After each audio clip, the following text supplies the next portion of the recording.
another one of my favorite modules. I call it Killing the Ants, Directing Your Thoughts. Psychotherapy causes new learning. I mean, how exciting is that? Learning how to think in different ways enhances new neuronal pathways in the brain. It actually encourages something called long-term potentiation, which makes learning easier. It calms kindling or overfiring in the brain, and it can actually remodel the brain. So psychotherapy is sort of like spring cleaning or remodeling an old bathroom or a kitchen. Certain forms of therapy, like behavior therapy, have been shown to actually change brain function. Louis Baxter from UCLA on OCD patients, that when he taught them behavior therapy, it actually changed certain structures in the brain. So OCD has been associated with increased activity in the right caudate nucleus in the basal ganglia and the cingulate gyrus. These are a subcortical circuit that acts kind of as a filter, sifting out extraneous thoughts and impulses. Behavior therapy and Prozac calm down the caudate nucleus. I don't know, I get excited about that psychological interventions can have biological effects. There are two studies with interpersonal psychotherapy, which is basically teaching people to get along better with others. Brody at UCLA found that interpersonal psychotherapy versus Paxil, they both calmed hyperactive frontal lobes. Martin from England studied interpersonal psychotherapy versus Effexor. They both had brain changes in the basal ganglia. Cognitive therapy helps with weight loss. There's a Swedish study of 107 obese people. They did cognitive behavior therapy, what we're going to call ant therapy, for 10 weeks. The group lost 17 pounds.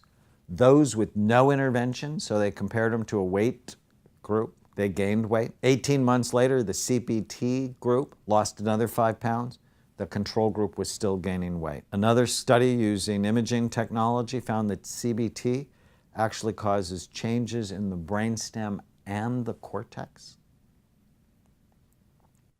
So, if you want to decrease stress, the first thing is to kill the ants, the automatic negative thoughts that steal your happiness and make you fat. So, I came up with the term ants many years ago. So I'm also a child psychiatrist. And I had one very hard day at work. I saw 4 suicidal people, 2 couples who hated each other, and a couple of teenagers who were running away from home. It was a stressful day. And I came home, and in my house was an ant invasion. Have you ever had an ant invasion in your house? They're not fun. And so as I'm wiping up what is really thousands of ants in my kitchen, I'm totally disgusted by the thing. And when you go to medical school, you're always thinking of ways to remember things. So we come up with mnemonics. We're always coming up with ways to remember phrases. And as I'm wiping up the ants, I come up with the idea of connecting it to something I'd learned in CBT, or cognitive behavior therapy, called automatic negative thoughts. And I went, oh, my patients at work are filled, they're infested with ants, with automatic negative thoughts. And I thought I should bring bug spray to work. So the next day I brought bug spray, and I put it on my coffee table at work, and I started talking to them about how to kill the ants. And then a few weeks later, I was on Pier 39 in San Francisco, and I was in the puppet store. They have a great puppet store there. And I saw an ant puppet. And so I got it. Because I'm a child psychiatrist, so I see lots of kids, and so I do play therapy with them. And now I'm starting to talk about the ants that infest their mind. And then I find an anteater puppet, now they're playing with each other. Like, you don't have to believe every thought you have. If we don't get the ant population under control, you're not going to feel well. And I remember seeing a little boy who had a panic disorder. He was 8. And as we talked about ants and anteaters, he came back 3 weeks later and said, it's an ant ghost town in my head. And I love that. And I thought, this is an idea that's easy to understand. Every time you have a thought, your brain releases chemicals. Every single time. Every time you have a bad thought, your brain releases chemicals that make you feel bad, and it happens immediately. Every time you have a good thought, a happy thought, a hopeful thought, you release a completely different set of chemicals, and it helps you feel good. Now, how do we know that? So there's been imaging studies by Mark George when he was at NIH. He would scan people when they'd focused on happy things, scan people when they focused on negative things, and different circuits in their brain would light up. I learned it by being a biofeedback therapist. So in biofeedback, we use instruments to measure physiological processes in your body. The 10 days of biofeedback training for me revolutionized my life. But I would measure hand temperature, heart rate variability, sweat gland activity, how you breathe, muscle tension. And what I started doing in my practice is I would come up with a list of words that would evoke positive emotion and negative emotion. And I would see how your own physiology would change. And when people thought about something that made them angry, their muscles got tense, their breathing became faster and shallower, their hands got cold, they started to sweat, and their heart rate variability would go down. But then when I would ask them to think about something happy, something loving, something that they were grateful for, their hands would get warmer, they'd be drier, their muscles would relax, their breathing would become slower and deeper, and their heart rate variability would increase, which is a sign of heart health. And it happened immediately. It's what lie detector tests are based on. And the reason they don't use lie detectors in court is because sociopaths, their physiology doesn't react like most people do. So the people you really want it to work on, it doesn't work that well. Thoughts are automatic, they just happen. They're based on complex chemical reactions and memories from the past, and they lie. They lie a lot. But nowhere in your education do people teach you that thoughts lie, and you don't have to believe every stupid thought you have. So if you really want to feel well, you have to take control of your thoughts. Now, since we're talking about ants, there has to be different kinds of ants. You know, there are black ants and red ants and worker ants and queen ants. And so based on cognitive therapy principles developed by Aaron Beck and others, I came up with 9 different kinds of ant species. So there are always thinking ants, where you think in words like always, never, everyone, every time. They're mind-reading ants, where you believe you know what someone else is thinking even though they haven't told you. They're blame ants, focusing on the negative ants, thinking with your feelings ants, guilt-beating ants, labeling ants, all or nothing, where things are all good or all bad. One of my patients drew these for me. This is a mind-reading ant. I have 25 years of education, and I can't read anybody else's mind. A negative look from someone else may mean nothing more than they're constipated. You don't know. Or fortune-telling ants, where you're predicting the future. And I think the only people who should be predicting the future with fear are contract lawyers. I mean, they should be protecting you against things that are bad. Or if you have bad habits. But fortune-telling is the most common ant of people who have panic disorders. In fact, I cannot think of a patient that I've had over the last 30 years who had a significant anxiety disorder that wasn't filled with predicting the worst. Guilt-beating ants, having been raised Catholic, I had to pass Guilt 101 and Guilt 102. Guilt's an okay emotion, it's just not good at changing behavior. Whenever you use words like should, must, ought, or have to. So you need an anteater to correct the thoughts you have. So here is the exercise we use at Amen Clinics to help our patients. It's really simple. Whenever you feel sad, mad, nervous, or out of control, I want you to write down what you're thinking. Write down the automatic negative thoughts that you have, and then label them. Identify which type it is, and then talk back to it. So for example, I wrote an article in Parade magazine in 1989 called How to Get Out of Your Own Way. We got 10,000 letters to our office. It was our first coolest marketing event. And CNN heard about it and asked me to be on one of their shows, and I'd never been on national television before. And I was excited and nervous, and I'm in the green room ready to go on. And all of a sudden, this panicky feeling comes over me. And my heart starts to beat outside my chest. It's like boom, boom, boom. And I'm beginning to feel closed in. And my thought was, I have to get the hell out of here. Now, there's a part of my brain that sort of watches me, that supervises me, that's always having sort of a conversation with me, and it starts to bust out laughing. And it's like, you treat people that have this problem. What do you tell them to do? Don't leave. Because if you leave, the situation will control you. Breathe. I started to do diaphragmatic breathing. Breathe with my belly. Write down what you're thinking. And so I wrote down my thoughts. And the first thought was, you're going to forget your name. And I'm like, that's such a stupid thought.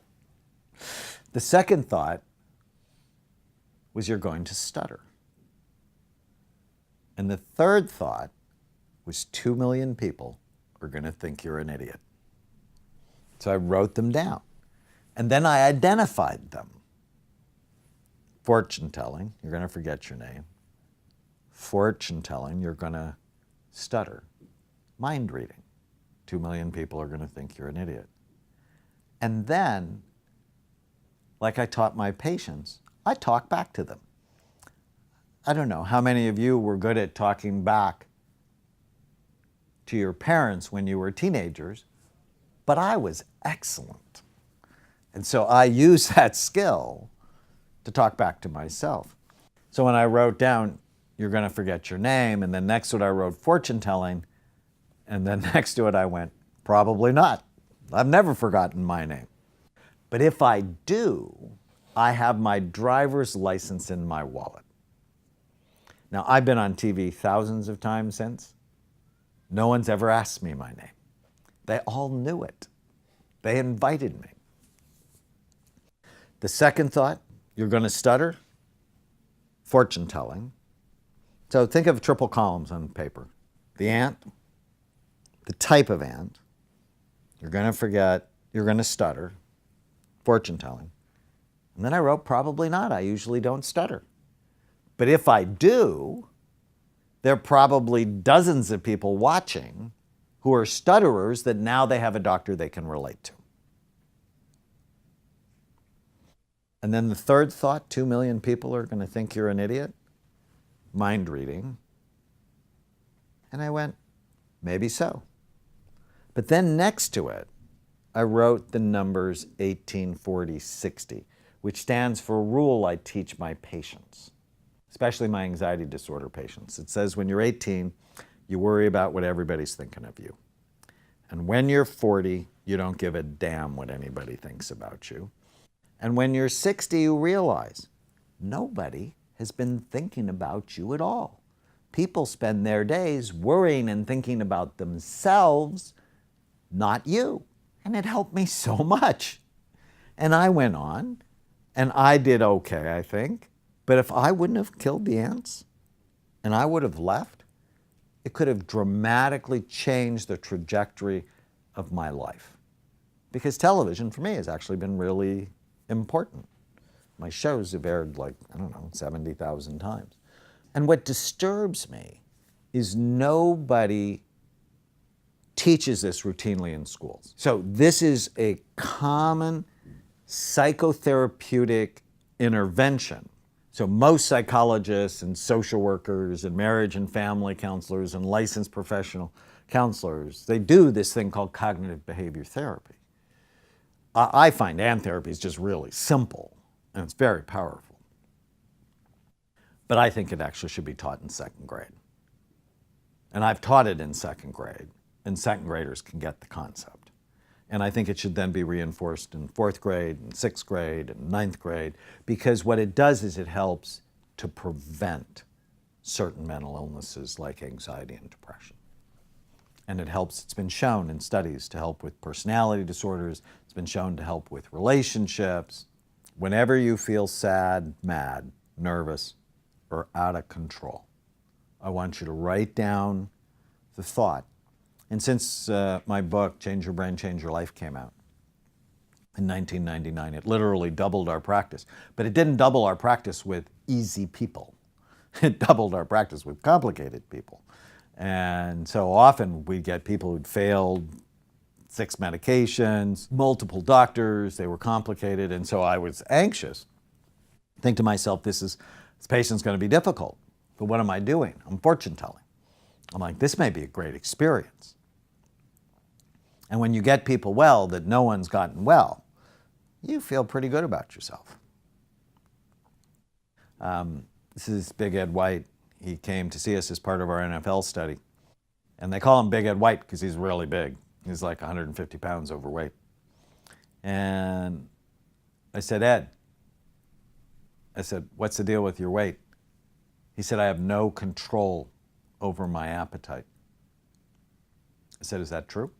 And I paused, because he's like a big guy, football star. He's not used to people questioning him. I'm like, Ed, is that true? And he said, no, that's not true. I do have control. But it's the little lies that keep you fat, depressed, and feeble-minded. I want to teach you about the work of a friend of mine by the name of Byron Katie.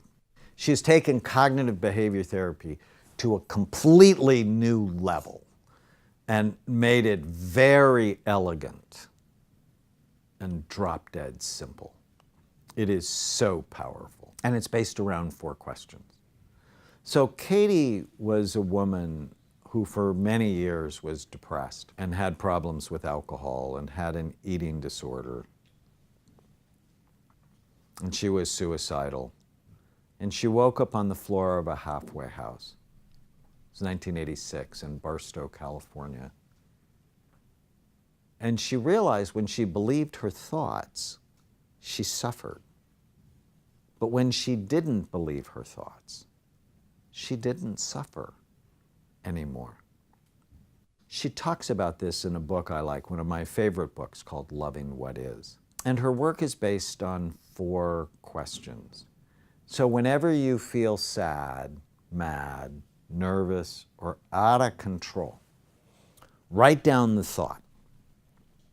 But this is a really effective way to talk back to it. So the thought is, the first question is it true? I have no control over my appetite. Is that true? No. The second question is, can I absolutely know that it's true with 100% certainty? Well, of course not. The third question is, how do I feel when I have this thought? I have no control over my appetite. Well, I think then I can eat anything I want. The fourth question is, who would I be without the thought? A heck of a lot more disciplined. But this works for so many situations. I had the thought once, my wife never listens to me. Now, the problem with lies is if you don't question them, your brain believes them. And then your brain acts as if they are true. And so if I believe the thought, my wife never listens to me, then I feel justified in being an ass to her, because it's her fault. But if I get the thought, my wife never listens to me, and I go, is that true? And maybe because I'm really angry, I'll go, yes, she never listens to me. And then I go, can I absolutely know that that's true? It's like, well, of course not. She listens to me all the time. She's listened to each of my scripts like countless times. How do I feel when I believe the thought she never listens to me? I feel mad, I feel sad, I feel lonely. And a sub-question for number 3 is, how do I treat that other person? It's like I'm rude, I'm distant. Ouch. So who would I be without the thought? She never listens to me. If I couldn't have that thought, I would feel like a loving husband. And then after you take the original thought, you turn it around to the opposite. My wife does listen to me. And then you ask is the opposite of the thought that's bothering you true, or even truer than the original thought? And it's like, well, holy smokes, it is. This is so powerful. With yourself, or with people you coach, or people you treat, it is so critical to plant these questions in their life. I think every one of my patients over the last 5 years, I've planted these questions in their life. So let's give some examples. I can never lose the weight. Well, let's go back. Is that true? Well, I don't know. Can I absolutely know it's true? Of course not. How do I feel when I have the thought helpless? Like I should just go eat anything I want. Who would I be without the thought? Able to stay with the program. Turn the thought around. I can lose the weight. Do you have any evidence of that? And then people will tell you, well, yes, I've lost 30, 40, 50 pounds multiple times. They were on a diet. You know, the first 3 letters of the word diet are die. You don't want to be on a diet. We want you to be on the program for the rest of your life. The nutrition we've talked about is not for 5 weeks or 10 weeks or to get into a bikini or that dress for the wedding. This is a lifestyle. It's for the rest of your life. The doctor killed Grandpa. Now that's an interesting thought. It's actually a true story from my daughter when she went to her grandfather's funeral. She came home. She was living with me at the time. And we went out to dinner together. And she's at dinner, and she tells me that the doctor killed her grandfather. This is the same guy that had diabetes, that wouldn't stay on the diet, that had all the bad things that happened. And so my eyes get big, and it's like, is that true? She's like, yes. I'm like, honey, can you absolutely know that that's true, that the doctor killed your grandfather? She said, well, my Aunt Donnie told me so. I'm like, come on, you're 18. Can you absolutely know it? She said, no. I said, well, how do you feel when you have the thought the doctor killed me? I'm mad, and I'm sad, and I don't trust doctors. Now she's talking to her father, who's a doctor. He said, sweetie, who'd you be without the thought? She said, I'd be sad that Grandpa's gone, but I wouldn't be mad anymore. I said, turn the thought around. What's the opposite of the doctors killed Grandpa? The doctors didn't kill Grandpa. And actually, when you really get deep into this work, you realize there's 3 turnarounds. One's to the opposite, one's to the other person, and one's to yourself. So the opposite is the doctor didn't kill Grandpa. When you turn it around to the other person, it becomes really interesting in this case because it's Grandpa killed Grandpa, which in fact is true, having known him for a very long time. And the third one, you turn around to yourself, is I killed Grandpa, which just wasn't true because she was a very loving granddaughter. So if we take another example, common, I don't want to fire the employee. And so if we take this in, I actually had this experience where I had to fire someone. And if you knew me, I tend to be a little bit anxious. I like people to like me. I don't like conflict. I'm like, I don't want to fire this person. It's like, is that true? Yes, I don't want to fire them. Not sleeping, I get muscle tension. Can I absolutely know it's true I don't want to fire them? Absolutely not. I wanted to fire them. How do I feel when I have the thought? Oh, I feel terrible. I worry about them. I'm not a good boss. Who would I be without the thought? I don't want to fire this person. I'd be a good boss, because good bosses can fire people. You got to have the right people in the right seats on the bus for your team. So turn around the thought, I don't want to fire this person. I do want to fire this person. When I turn it around to the other person, the person fired himself, which was in fact true, because I root for my employees. It's expensive to train someone, get connected with them, put them in part of our system. It's painful. Or I miss my ex, very common. And if you go, is that true? Yes. Can I absolutely know that's true? Yes. But I don't miss everything about them. I don't miss that they kept going away. How do I feel? Devastated. Who would I be without it? So much better. And the turnaround is I don't miss my ex, and that may not be true.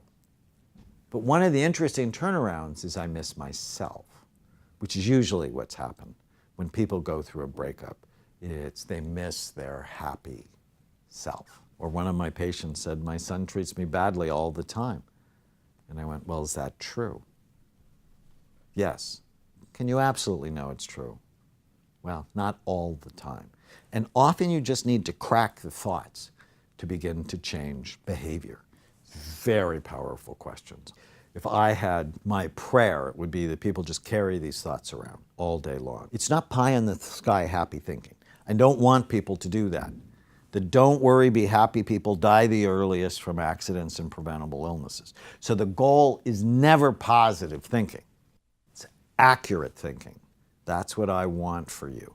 I want you to think cleanly, clearly, accurately, because it's the ants that provide the fuel for depression. They provide the fuel for anxiety disorders. They break people up. They ruin people's professions. I've been criticized a lot for my imaging work and using natural ways to heal the brain. And these questions really help sort of keep me centered. Because if I ever get the thought all of my colleagues hate me, I'm like, well, 5,000 have referred patients to us. So if you're going to pioneer something, you really want to have clean thinking. There's actually a fair amount of new research on happiness. There have been books written about it. A lot of people think, well, it's my genes. But genes only account for about 30% of happiness.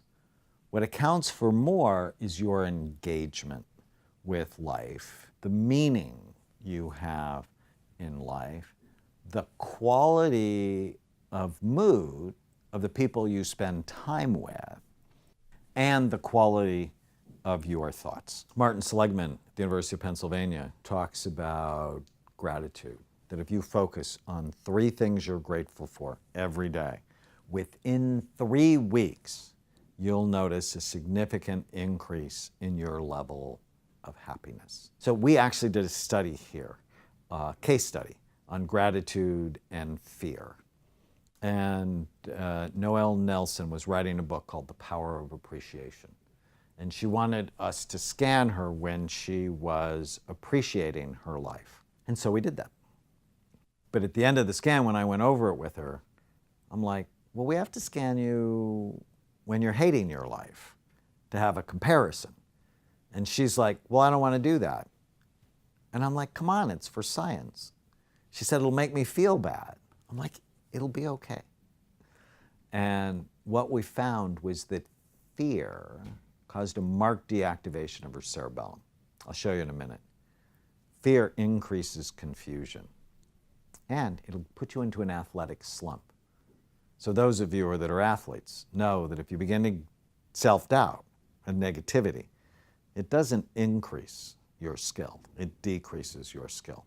Noelle's brain focused on gratitude and appreciation is the one on the left. So again, yellow is average activity, white is the top 15%. She's got a little bit of limbic activity, but when she focuses on what she hates about her life, and what she did is she actually did it like most people. She said, well, my dog is sick. So if I have an undisciplined mind, let me play it out. My dog is sick. I can't go to work because I have to take care of the dog. And now that since I'm not going to work, I don't have money to take care of the vet bills, and the dog will die, and then I'll get depressed, and I'll end up homeless. And you could just see the slippery slope of her thoughts. To now she's homeless and she lives in Malibu, which is a very bad thing. So, and then right at the sort of peak of negativity, we injected the medicine. And if you look at her scan, it completely dropped out her cerebellum. Her cerebellum went from being nice and full and active to nothing. And then if you look at the outside surface of her brain, focused on gratitude, her brain actually looks pretty healthy. But when she's focused on fear and hating her life, you can actually see her left temporal lobe drops. So her cerebellum drops, her left temporal lobe drops. So what does that mean? So her memory is not going to be good. She's going to be less coordinated. And we talked about the left temporal lobe being involved with dark, evil, awful thoughts. So she's going to get negative and more uncoordinated The quality of your thoughts really do matter. So what are the ways to de-stress yourself? We live in a stress-filled society. Prayer has been found helpful. Gratitude, killing the ants, exercise, fish oil, deep breathing, and sharing your challenges in a small group. Let's talk about some of these. De-stressing the brain. So, gaining self-control, breathing, and biofeedback. Biofeedback is actually how I came to imaging. I don't think I told that story. I just finished my psychiatric training. I did a general psychiatric residency and then a child adolescent psychiatry fellowship. And I was stationed, my first job out of training, I was stationed at a place called Fort Irwin. It's called the National Training Center. It's in the middle of nowhere. It's 40 miles north of Barstow. We trained the soldiers to fight the Russians in the desert. It was a chronically stressful place. I went on the post and I went, so what do I have to work with these people? I'm the only psychiatrist for about 10,000 people. Had an old Autogen biofeedback temperature trainer. Do you know if you train somebody to warm their hands, it's an automatic relaxation response? It's like, well, how cool is that? And so I wrote the Army a proposal to actually get us some real biofeedback equipment, and that's where I learned how to do it. And we know that stress kills brain cells, especially in the presence of low DHEA. Relaxation training would be so helpful. And so I taught people about warming their hands with their mind. Diaphragmatic breathing, which means breathing lower in your body, breathing with your belly. Meditation, prayer, and another biofeedback technique called heart rate variability training. To teach someone diaphragmatic breathing is so easy, but so powerful. If you ever watch a baby breathe or a puppy breathe, they breathe almost exclusively with their bellies. You see their little belly goes up and then it goes down, up and down. People don't start chest breathing until they're older children or unless they've had a lot of stress. These, I put two gauges, one around the person's chest, the other one around their belly, and I taught them to breathe diaphragmatically, which is actually what they teach singers to do, or people who play wind instruments. In teaching diaphragmatic breathing, what I do is I have a person put their hand on their chest, do it with me, their hand on their belly, and then just feel the energy of breathing.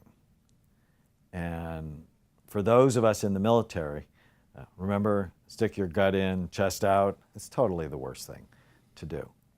And a lot of people, especially if they've been stressed, over time they just end up breathing with their chest.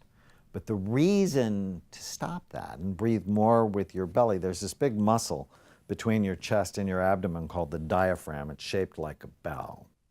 Is that if you're just using your chest, you're never using your diaphragm to breathe. If when you breathe in, you stick your stomach out, what's happening is you flatten the diaphragm, pull your lungs down, and you can actually double your lung capacity. And so over time, teach people to keep their chest still and to breathe just with their belly. And what I do with my patients, I lay them down on my couch, put a book on their belly. When they breathe in, have the book go up. When they breathe out, have the book go down.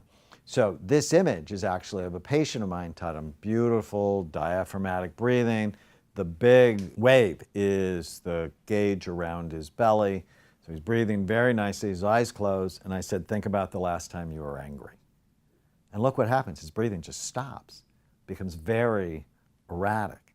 If you want to stay in control of yourself, the first thing, the easiest thing, the simplest thing is get control of your breathing.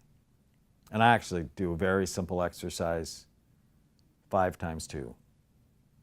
5 times 2. Take 5 seconds to breathe in. I mean, really take in. Slow, big breath. Hold it for 2 seconds. And then take 5 seconds to breathe out. And hold it for 2 seconds. That's like 9 seconds to take one breath. And what it does is it floods the brain with oxygen, and it's an automatic relaxation response.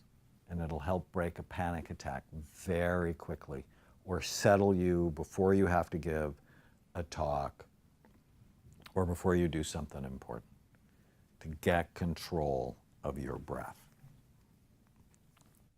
Cognitive therapy we've been talking about, and therapy. There's actually a study from Sweden where they looked at people who had social phobias. They had 18 patients. So they put one group on Celexa, one group on CBT, and one group in a wait and see group. After 9 weeks, there was equal effectiveness between CBT and Celexa, but nothing in the wait group.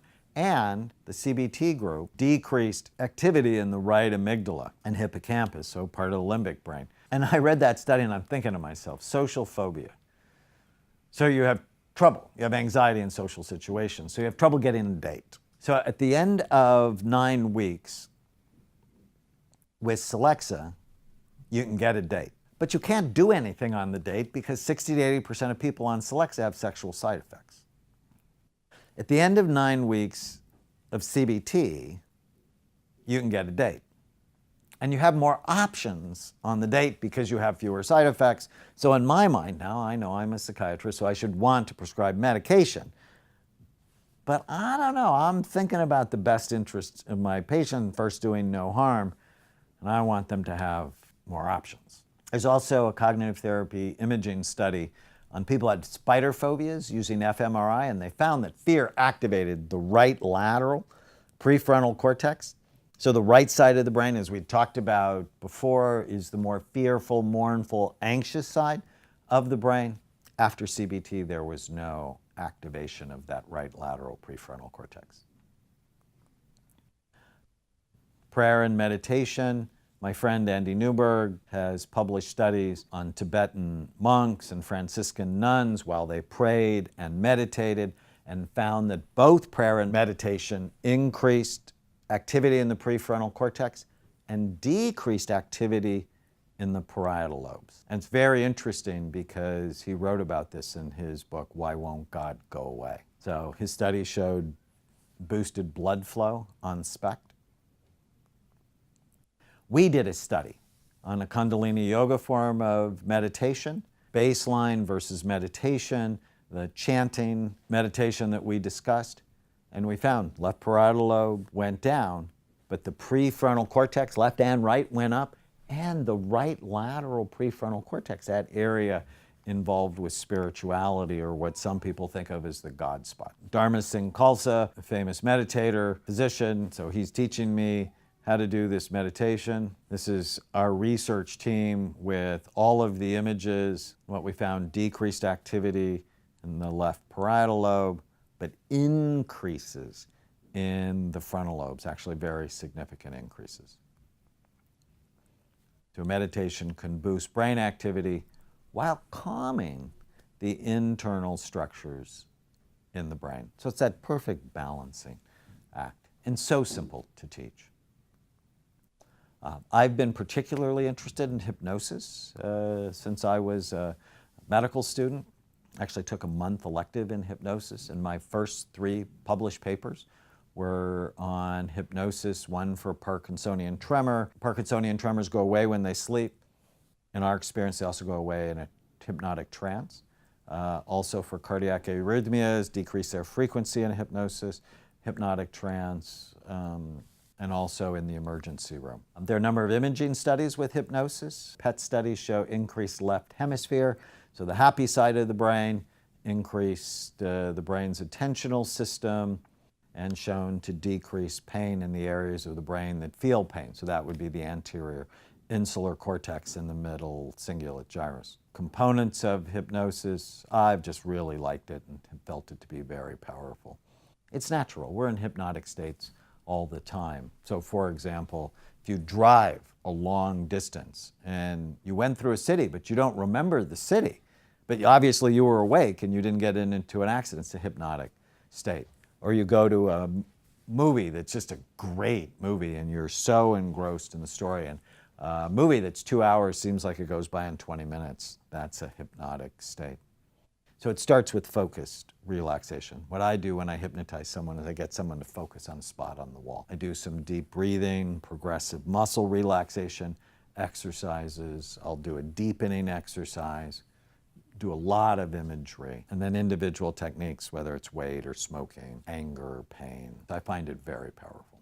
In Amen Clinics, we actually make a number of hypnosis CDs for patients. We have a product called Magnificent Mind with Medical Hypnosis. It has 5 hypnosis sessions I do, one for weight, one for sleep, one for pain, peak performance, and anxiety. We just really like them a lot. I get more letters from the sleep one, people writing to me going, Dr. Amen, I just love going to bed with you at night. And I'm like, oh, don't tell my wife. EMDR, we've mentioned a couple of times, stands for Eye Movement Desensitization and Reprocessing, developed by Francine Shapiro. It's a systematic therapeutic system. We actually did a study. They're positive before and after SPECT studies. We had talked about the diamond pattern in the brain that we often see on SPECT. Now, the diamond doesn't mean they've had PTSD. If they see the diamond, ask them about it, because odds are you'll find it, but not always. It could be just they're anxious, depressed, and obsessive. Here's just after one session, someone had a single incident trauma. She was in a car accident, then afraid to drive. One session of EMDR calmed down her brain, calmed down the diamond.